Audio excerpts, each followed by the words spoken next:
क्या आप जानते हैं कि बारूद बनाने की विधि और तोपखाने की तकनीक मुसलमान ही भारत लाए थे।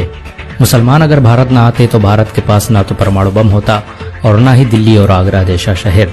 मुसलमानों के बगैर भारत रॉकेट टेक्नोलॉजी से भी महरूम रहता, क्योंकि इसे बनाने वाला टीपू सुल्तान एक मुसलमान था। मुसलमान अगर भारत न आते तो आपको समोसा, बिरयानी, कबाब, रोस्टेड और कीमा जैसे लजीज खाने भी देखने को न मिलते। यहाँ तक कि आप खिचड़ी से भी वंचित रहते, क्योंकि इसे बनाने की विधि मुगलों ने ही विकसित की थी। पुलाव, हलवा, पूरी और मुरब्बा को बनाने का तरीका भी मुसलमान अपने साथ भारत लाए थे। आपको ये जानकर शायद हैरानी हो कि अखंड भारत का निर्माण मुसलमानों ने ही किया था। देश के तिरंगे झंडे को डिजाइन करने वाली महिला सुरैया तैयब जी एक मुसलमान थी। दिल्ली, आगरा, लखनऊ, हैदराबाद, औरंगाबाद जैसे मशहूर शहर मुसलमानों ने ही बसाए थे। एक अंदाजे के मुताबिक मुसलमानों ने भारत में 10,000 से अधिक गांवों और कस्बों का निर्माण किया, जो आज भी भारत की शान माने जाते हैं। बारूद बनाने की तकनीक मुसलमान ही भारत लेकर आए थे। भारत में सबसे पहले तोपखाना का निर्माण और तोप का इस्तेमाल मुगल बादशाह बाबर ने किया था। मुर्शिदाबाद, बीजापुर, तंजौर जैसे शहरों में मुसलमानों ने ही सबसे पहले शस्त्र बनाने के कारखाने स्थापित किए।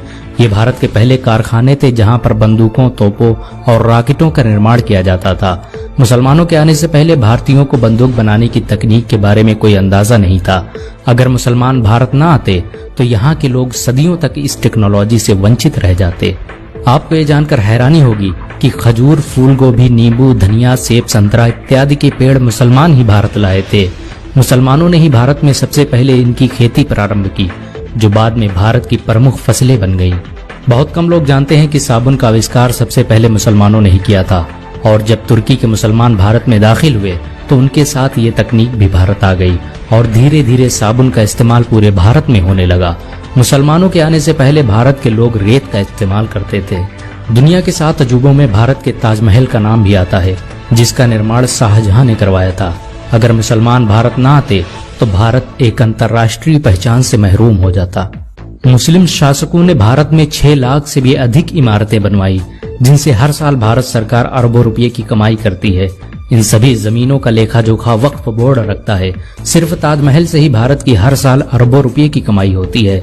मुसलमानों की हुकूमत में भारत सोने की चिड़िया कहलाता था। मुसलमानों के बगैर भारत कभी भी परमाणु संपन्न देश न बन पाता, क्योंकि एक मुसलमान APJ अब्दुल कलाम ने ही भारत का परमाणु बम बनाया था। भारत आज भी मुसलमानों के दिलों में बसता है। मुसलमान इस देश के लिए अपनी जान भी दे सकते हैं। अगर एक मुसलमान होने के नाते आपको गर्व महसूस हुआ हो तो इस वीडियो को लाइक और शेयर जरूर करें।